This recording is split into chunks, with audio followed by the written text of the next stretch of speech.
मेरा नाम ब्यूटी है और मैं पटना बिहार से हूँ। मेरी पढ़ाई फ़िज़िक्स ऑनर्स में हुई है, बिहार में ही हुई है। और उसके बाद मैंने 6 साल centre for social equity and inclusion नाम की संस्था में काम करा। वो संस्था एजुकेशन और सेक्सुअल हेल्थ पे काम करता है, तो मैंने उसके साथ काम करा।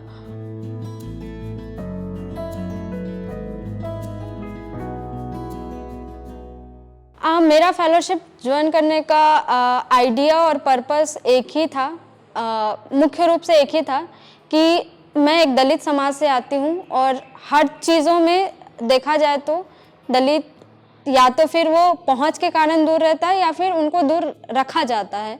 तो अब ये ब्लेम करना कि दूर रखा गया है वो कहीं ना कहीं गलत होगा, क्योंकि चीज़ें हम जितना खुद को इम्प्रूव करेंगे हम उतना ही उन सारी चीज़ों को सीख पाएंगे। तो मैं जब ये फॉर्म भर रही थी तो मेरे को यही फील हुआ कि मुझे, जैसे मेरे को पता है, मैं चीज़ों को उससे कनेक्ट करती हूँ। मैं देश दुनिया की खबरें, कोई पॉलिसी आ रही है उसकी जानकारी है, कोई योजना आ रही है उसकी जानकारी है। तो जो मेरा जो समाज है, मेरा जो दलित कम्युनिटी है, उसको भी पता हो वो अपने जो उनकी जो निजी जीवन की जो मुश्किलें हैं जिसके लिए गवर्नमेंट इतनी सारी पॉलिसीज ला रही है, वो उनसे जुड़े, वो अपनी मुश्किलों को कम करने की कोशिश करे। देन वो जो एक छोटे से काम के लिए भी पढ़े लिखे लोगों पे आश्रित है। मैं इसलिए ये कह रही हूँ क्योंकि हमारे समाज में अभी एजुकेशन लिटरेसी बहुत कम है। तो वो एक बैंक का फॉर्म भरने के लिए भी, या आधार कार्ड की कॉपी करने के लिए भी, या किसी को व्हाट्सअप करने के लिए भी वो किसी न किसी पे आश्रित हैं। तो मुझे वहाँ से ये लगा कि अगर मैं काम कर रही हूँ और मेरे को लगता है कि मेरे को समाज को अपना कंट्रीब्यूशन देना है, मैं इस समाज में हूँ और समाज के प्रति मेरे कुछ रिस्पॉन्सिबिलिटी है, तो मेरी सोच वहाँ से आई कि मेरे को करना चाहिए। और अगर मैं मेरे मेहनत से, मेरे कामों से मैं खुद भी सीखूँगी और अपने समाज को भी अगर साथ में लेके चलूँगी, तो आगे चल के वो जो खाई की बात मैंने करी, उस खाई में हमारा समाज जाने से बच सकता है। और मेरा शुरू से ही रहा सेल्फ टू सोसाइटी का, मैं एक रखती हूँ कि मैं खुद भी सीखूं और अपने समाज को भी सिखाऊं। यही वजह है कि मैं इस फेलोशिप को ज्वाइन करी।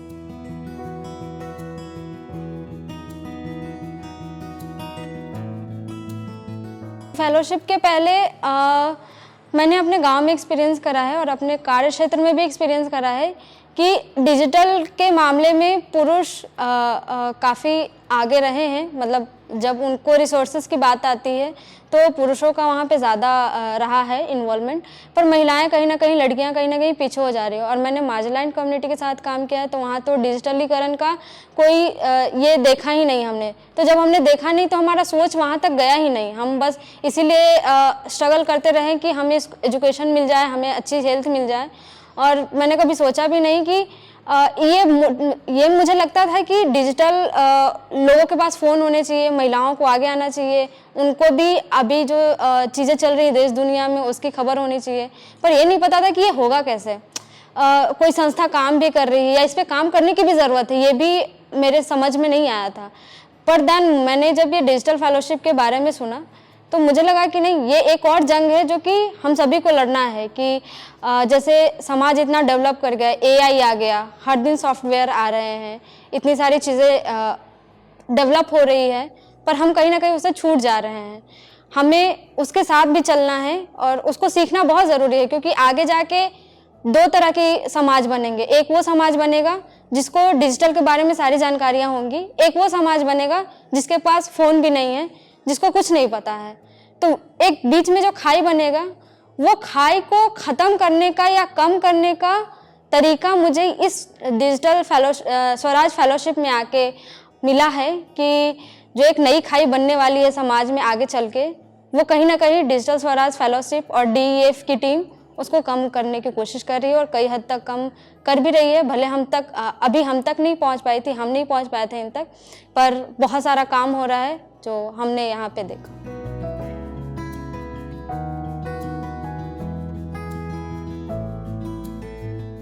तो digital workshop, digital Swaraj fellowship का जो वर्कशॉप हुआ अभी 8 दिनों से हो रहा है, उसमें मेरे को काफ़ी चीज़ें सीखने को मिली। जैसे कि मैंने बताया कि मैंने एजुकेशंस और सेक्सुअल हेल्थ पे काम करा है, तो मेरा पूरा जितनी भी लर्निंग है बस उसी बेस में है। सो यहाँ के बहुत सारी चीज़ें सीखने को मिली। डिजिटलकरण का नया एक नज़रिया मिला। अब तक यही समझ था कि डिजिटल हो जाना मतलब आपको फेसबुक चलाना आ जाना चाहिए, इंस्टाग्राम पे आपकी आईडी हो एंड देन व्हाट्सअप आप यूज़ कर रहे हो तो आप डिजिटल हो गए। सो यहाँ आके उसका नज़रिया बदला है मेरा कि डिजिटल सिर्फ उतने तक सीमित नहीं है। डिजिटल एक सागर है जिसमें जितना आप ढूंढोगे, जितना आप गहराई में जाओगे, उतनी नई चीज़ें निकलती है। और वर्कशॉप के दौरान हमें काफ़ी जगहों पे विज़िट के लिए भी ले जाया गया, जैसे मेक स्पेस के नाम से था। एक स्कूल था, वहाँ हम गए। सो वहाँ पे जो बच्चे लर्न कर रहे थे, जिस एज में थे वो, हम उस एज में अपने शहर में देखे तो उस एज में बच्चे इसलिए रोते हैं कि हमें स्कूल नहीं जाना। और उस स्कूल में हमने देखा कि बच्चे ऐसी लैंग्वेज को सीख रहे हैं जैसे फ्रेंच लैंग्वेज सीख रहे थे। वो सीख भी नहीं रहे थे, अपने साथी को सिखा भी रहे थे। तो मुझे वो स्कूल कम और सीखने सिखाने की जगह ज़्यादा लगी। एक चीज़ मुझे वहाँ बहुत अच्छा लगा कि वहाँ बच्चे बिना डर के, बिना भय के, वो बोलते हैं ना आनंदमयी शिक्षा लेना, तो वो वहाँ पे मुझे देखा, बहुत क्लियर रूप से देखा कि बच्चे बिल्कुल नहीं डर रहे हैं। और एक होता है कि जिनकी लड़ाई उन्हीं की अगुवाई, तो वो बच्चे वहाँ भी वही कर रहे थे कि उन्हीं के समुदाय के बच्चे हैं, उन्हीं के दोस्त हैं, वो खुद सीख भी रहे हैं और अपने दोस्तों को सिखा भी रहे हैं। मेक स्पेस में हमने देखा है कि लड़कियाँ खुद को ऐसे डेवलप कर रही है, सिर्फ एजुकेशन को लेकर के नहीं, अपने आर्ट्स को लेकर के भी बच्चे चीज़ें बना रहे हैं जिसको वो सेल कर सके। वो अपना बौद्धिक विकास का भी डेवलप कर रहे हैं, माइक्रोसॉफ्ट से काम कर रहे हैं, वो बहुत सारी चीज़ें सीख रहे हैं। तो मेरे को वो सारी चीज़ें काफ़ी अट्रैक्टिव लगी। देन बाकी जो वर्कशॉप हुआ जिसमें मुझे एचआर से रिलेटेड जो काम होते हैं उसके बारे में ज़रा भी पता नहीं था। हमें लगता था कि एचआर हमारी बातें क्यों नहीं सुनते, हमारी चीज़ें क्यों नहीं पूरा होता। तो हमें पता चला कि उसकी प्रोसेस क्या होती है। देन कम्युनिटी के साथ हम कैसे मोबिलाइज कर सके, कम्युनिटीज़ को कैसे खुद से इंगेज कर सके, कैसे अपने आप को प्रभावित करें कम्युनिटीज़ में, वो सारी चीज़ें हमने सीखी। बहुत सारी चीज़ें सीखी, पर ऐसे एकदम होता है ना कि एक साथ ज़्यादा चीज़ें मिल जाती है तो वो कभी कभी वो लगता है कि ये भी याद है, ये भी याद है, ये भी कर लूँ, वो भी कर लूँ। देन बहुत सारी चीज़ें सीखने को मिला।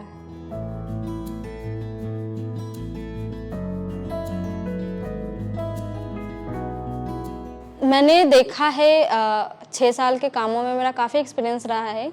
मैंने बहुत सारे ऑर्गेनाइजेशन के साथ कोलैबोरेट करा है, पर मैंने जो डीएफ के अंदर देखा है, खास करके उन वर्कर्स को जो डीएफ के छोटे छोटे कार्यों को बढ़ाने में सहयोग करते हैं। जैसे कि एक ऑफिस को संभालने में ज़रूरी नहीं है कि वही एम्प्लॉय की ज़रूरत है जो कंप्यूटर्स पे काम करते हैं, प्लानिंग करते हैं, प्रोजेक्ट लाते हैं या फिर अदर काम करते हैं, पर ऑफिस को संभालने में एक और वर्कर होते हैं जिनका रोल बहुत खास होता है, जिसको हम समाज उनको पियून के नाम से बोलता है या फिर छोटे वर्कर के नाम से बोलता है। मेरे को वो शब्द अंदर से खलता है, इसलिए मैं ऐसे शब्द नहीं निकालना चाह रही थी, पर मुझे बताना पड़ा कि मैंने देखा यहाँ पे कि डीएफ की जो टीम है उनका कितना ख्याल रखती है, और सिर्फ उनका ख्याल नहीं रखती, उनकी पीढ़ी का भी ख्याल रखती है कि अगर वो हमारे साथ काम कर रहे हैं तो उनके जो बच्चे हैं वो कहीं अलग जगह तो न व्यस्त हो जाएं। तो उनके लिए 2-3 स्पेस बना के रखा है उन्होंने कि वो उनके बच्चे सीखें, उनके बच्चे पीछे ना रह जाएं, वो भी मुख्य धारा में आगे आए।